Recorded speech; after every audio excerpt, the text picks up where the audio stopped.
ओम शांति पाल भाई। ओम शांति ईश्वर भाई। पाल भाई, हम आज के मूल्य रिवीजन कर रहे हैं जी और आज खास बाबा ने याद के ऊपर बोला है। जी याद और सेवा, दो चीज के ऊपर पूरी मुरली चलाई बाबा ने। और अभी माहौल भी पूरा याद का है, सब लोग बहुत याद का चार्ट रख रहे हैं। तो बाबा ने खास बोला है, याद का चार्ट रखो।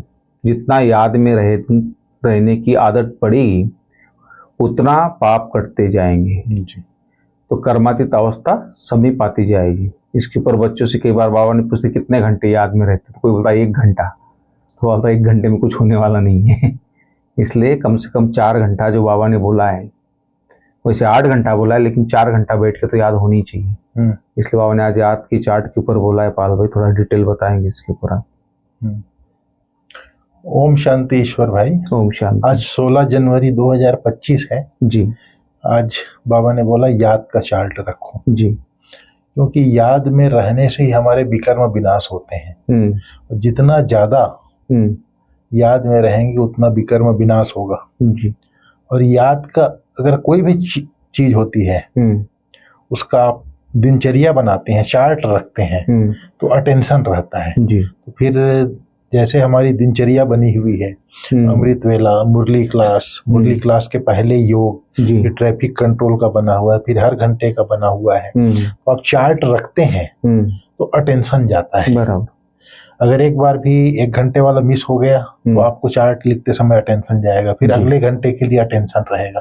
इसलिए याद का चार्ट रखने से आपको अटेंशन जाता है याद के ऊपर। जैसे बड़े आदमी लोग होते थे ना, अपनी दिनचर्या की डायरी लिखते थे, आज क्या किया, क्या मिसिंग हुआ, क्या हुआ, फिर अगले दिन उसका सुधार करते थे जी। तो याद का चार्ट रखने से अटेंशन जाता है और याद की चार्ट रखना ही अपनी याद की यात्रा का उन्नति का साधन है। ये बहुत ही इम्पोर्टेंट चीज है, याद की यात्रा का जो चार्ट है। और बाबा ने कहा जितना जितना याद में रहने की आदत पड़ती जाएगी उतना पाप करते जाएंगे जी। उससे क्या होता है, हमारे जो शिव बाबा जो पतित पावन बाप है उसकी याद में रहते हैं तो पावन बनते जाते हैं, अर्थात पाप कटते जाते हैं जी। फिर बाबा ने कहा कर्मातीत अवस्था समीप आती जाएगी। जैसे जैसे पाप कटती जाएगी हम पावन बनते जाएंगे, कर्म बंधन से मुक्त होते जाएंगे, कर्मातीत अवस्था के समीप आते जाएंगे। तो इस तरह से बाबा ने याद का चार्ट के ऊपर आज अटेंशन दिलाया है। बहुत अच्छा। ये जो चार्ट की बात कही बाबा ने, इसी को बाबा ने क्वेश्चन में कहा है कि चार्ट ठीक है या नहीं है जी। इसकी परख किन 4 बातों से बाबा ने बोला की जाती है। तो बाबा ने 4 बातें कही पाल भाई। एक तो आसामी, दूसरा चलन, तीसरा सर्विस और चौथा खुशी। तो इसके ऊपर बाबा ने बताया, तो थोड़ा डिटेल बताया इसके बारे में। ये जो 4 बातें बाबा ने कही, आसामी, चलन, सर्विस और खुशी जी। तो पहला बात तो आसामी। आसामी माना जैसे कोई बड़ा आदमी को बोलते हैं आसामी, तो व्यक्तित्व, पर्सनालिटी, जिसकी पर्सनालिटी अच्छी है, व्यक्तित्व अच्छा है, अच्छा व्यक्ति है, इसका चाल चलन अच्छा है। हमारे ज्ञान में जो ज्ञान रत्नों से भरपूर है उसको आसामी कहा जाता है जी। दुनिया में धन, स्थूल धन वाले को आसामी कहा जाता है। यहाँ बड़ा व्यक्तित्व का व्यक्ति माना ज्ञान योग से भरपूर है, ज्ञान योग धारणा सेवा से जो भरपूर है उसको आसामी कहा जाता है। फिर बाबा ने कहा जो बच्चे म्यूजियम प्रदर्शनी की सर्विस पर रहते हैं, अर्थात ज्ञान योग से भरपूर है, तो उनकी चरण ट्रायल है, उन्हें सेवा करते हैं तो खुशी भी मिलती है। तो इसी में सारी चीजें आ गई। एक आसामी अगर बन गया तो उसकी चलन भी अच्छी रहेगी, सेवा करने बिगड़ रह नहीं सकता और ऑटोमेटिक खुशी रहेगी, खुश भी रहेगा और वो खुशी भी बांट रहा है। तो इस तरह से चार्ट ठीक है नहीं, इन 4 बातों से परख सकते हैं, बाबा ने कहा। सेवा के बारे में बहुत सारी बातें आज बाबा ने बोली। कैसे सेवा? बाबा ने आज कहा है आत्मा कितना सतो प्रधान बना है, कितना पाप पुण्य है, उसके ऊपर बाबा ने आज बोला। मुरली में आज जो गीत बजा था, मुखड़ा देख ले प्राणी जरा दर्पण में, पुण्य है कितना, पाप है कितना जीवन में।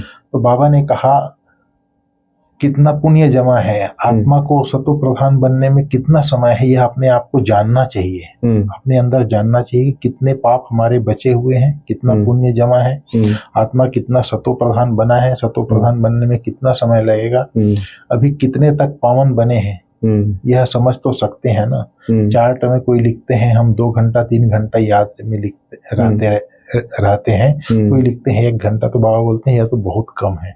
इसके ऊपर अटेंशन देने के लिए बाबा बोला कम याद करेंगे तो कम पाप कटेगा, क्योंकि पाप 63 जन्मों के पाप भरे हुए हैं ना जी। फिर बाबा ने कहा सर्विस के लिए बोला, बहुतों को घड़ी घड़ी का अगर बाप का परिचय देते हैं, उसको बाबा ने बोला है जी, तो परिचय अगर देते हैं तो जरूर ऐसे बच्चे लोगों को स्कॉलरशिप मिलती है। स्कॉलरशिप वाले बच्चे बाप को प्रिय लगते हैं। बाप देखते हैं यह तो बहुतों का कल्याण करते हैं, रात दिन इनको यही चिंतन है, हमको बहुतों का कल्याण करना है। बहुतों का कल्याण करना गोया अपना कल्याण करना। स्कॉलरशिप भी उनको मिलेगी जो बहुतों का कल्याण करते हैं। बच्चों को तो यही धंधा है, टीचर बन बहुतों को रास्ता बताना है, बाबा ने कहा। फिर बाबा ने दुनिया वालों का उदाहरण दिया, बहुत है जो रिद्धि सिद्धि सीख कर आ जाते हैं, इससे फायदा तो कुछ नहीं है। भगवान को याद ही इसलिए करते हैं कि हमको आकर पावन दुनिया का मालिक बनाओ। फिर बाबा ने कहा पवित्र बनाने के लिए नई दुनिया सतयुग का फाउंडेशन तो बाप के सिवाय कोई डाल ना सके। तो ऐसे बाप को याद भी करना है पवित्र बनाने के लिए। पवित्र बनाना ही जब होता है जब नई दुनिया सतयुग का फाउंडेशन डालते हैं जी, तब फिर मनुष्य आत्माओं को पवित्र बनाते हैं। तो ऐसे बाप को याद भी करना चाहिए। फिर बाबा ने कहा सब एक रस नहीं पढ़ सकते हैं, कोई 100 में से 1 मार्क्स उठाने वाले भी हैं। थोड़ा भी सुन लिया 1 मार्क मिली तो स्वर्ग में आ जाएंगे। यह बेहद की पढ़ाई है जो बेहद का बाप ही पढ़ाते हैं। भल ब्राह्मण जानते हैं लेकिन ब्राह्मण कोई सतयुग में नहीं आते। भल ब्राह्मण बनते हैं लेकिन सभी ब्राह्मण सतयुग में नहीं आते, बाबा कहता है। अच्छा। त्रेता अंत तक भी आएंगे। यह समझने की बातें हैं। बाबा जानते हैं राजधानी स्थापन हो रही है, सब एक रस हो नहीं सकते। राजाई में तो सब वैरायटी चाहिए। प्रजा को बाहर वाला कहा जाता है। कल प्यूरिटी और रॉयल्टी के बारे में रामनाथ भाई जी के साथ चर्चा कर रहे थे। राजा, प्रजा, साहूकार तीनों की प्यूरिटी क्या है उसके ऊपर उन्होंने बताई है जी।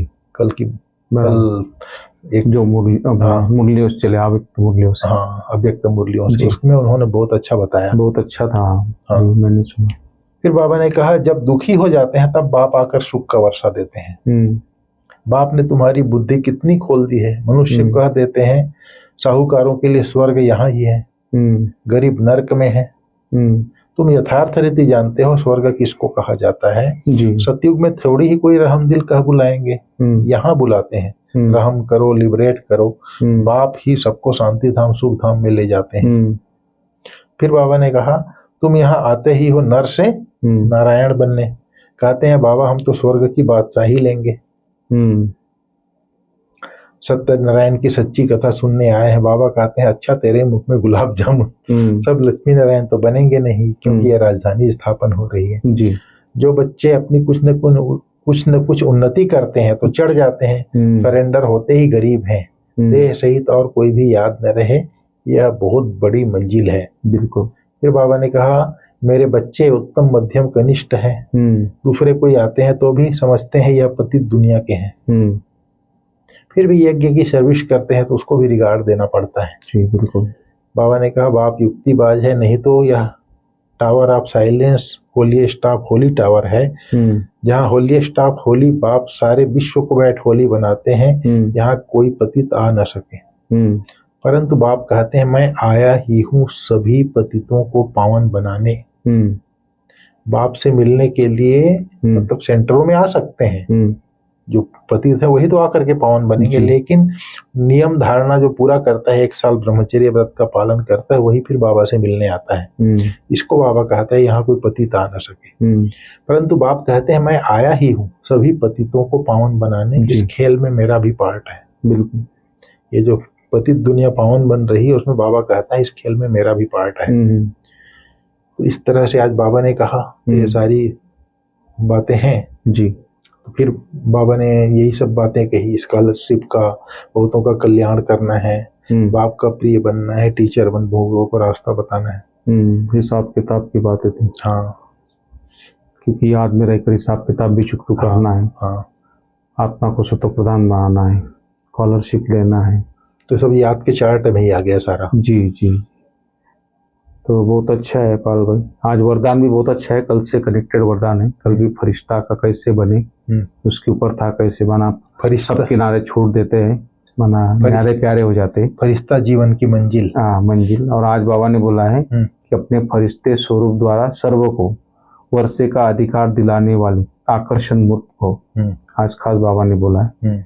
और बाबा ने फिर स्लोगन के बारे में ही बोला है आज खास कि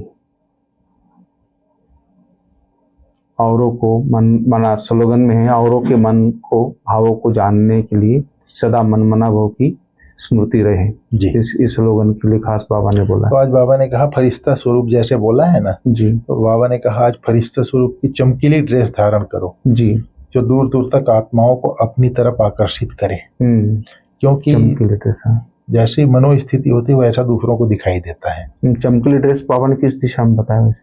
चमकीली ड्रेस माना बाबा कहता है ना स्वरूप, उसी अच्छा, स्वरूप में लाइट माइट। हाँ, जैसे 5 स्वरूप की ड्रिल कहता है तो जैसे हमारी दादियां थी बने बनाए देवताएं थे, उनका चलन वैसी था देवताओं जैसा, उस स्वरूप में हो जाओ कहता है। अच्छा, स्वरूप में टिक जाओ। हाँ, जैसे बिंदी है तो बिंदी रूप में स्थित हो गए।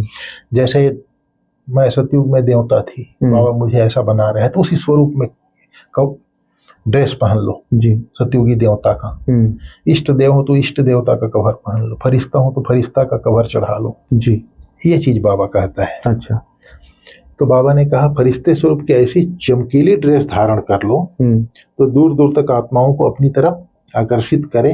जैसे बाबा बोलते हैं जैसे फरिश्ते आकाश में चक्कर लगा रहे हैं ऐसा लगे लोगों, वो चीज बाबा कहता है।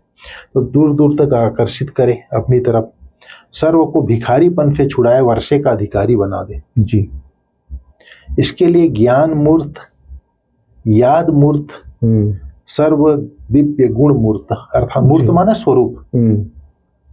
जैसे पत्थर को स्वरूप दे देते हैं मूर्ति का तो उसका स्वरूप हो गया, मूर्ति बन जाता है। वैसे ज्ञान मूर्त, याद मूर्त, सर्व दिव्य गुण मूर्त बन उड़ती कला में स्थित रहने का अभ्यास बढ़ाते चलो। आपकी उड़ती कला, ज्ञान और योग के 2 पंख है ना, उमंग उत्साह के पंख हैं, तो आपकी उड़ती कला ही सर्व को चलते फिरते फरिश्ता स्व देवता स्वरूप का साक्षात्कार कराएगी जी। बिल्कुल, यही विधाता वरदातापन की स्टेज है जी। बिल्कुल। फिर बाबा ने जैसे बोला औरों के मन के भाव को जानने के लिए मन मनाभाव की स्थिति में स्थित रहो। मन मनाभाव अर्थात देह सहित देह के संबंधों को भूल एक बाप को याद करना जी। जब सब चीज से मन दूर हट जाएगा तब हम दूसरे के मन के भावों को जान सकेंगे। जैसे बाबा बोलता है ना, बाबा से पूछो तो बता देगा ये क्या बनने वाला है, ब्रह्मा बाबा से भी पूछो तो ये भी बता देगा ये क्या बनने वाला है। स्थिति को जान सकता था बाबा की जो मन मनाभाव की स्थिति थी जी, इस चलन चेहरा देख के बता सकता है, वो चीज बाबा कहता है। औरों के मन के भाव को जानना है तो मन मनाभाव अर्थात देह सहित देह के सब संबंधों को भूल उस एक बाप की याद में रहेंगे, अर्थात अशरीरी अवस्था में रहेंगे, निराकारी अवस्था में रहेंगे, तब दूसरे के मन के भाव को जान सकेंगे। बिल्कुल ठीक है भाई साहब, ओम शांति। धन्यवाद। ओम शांति।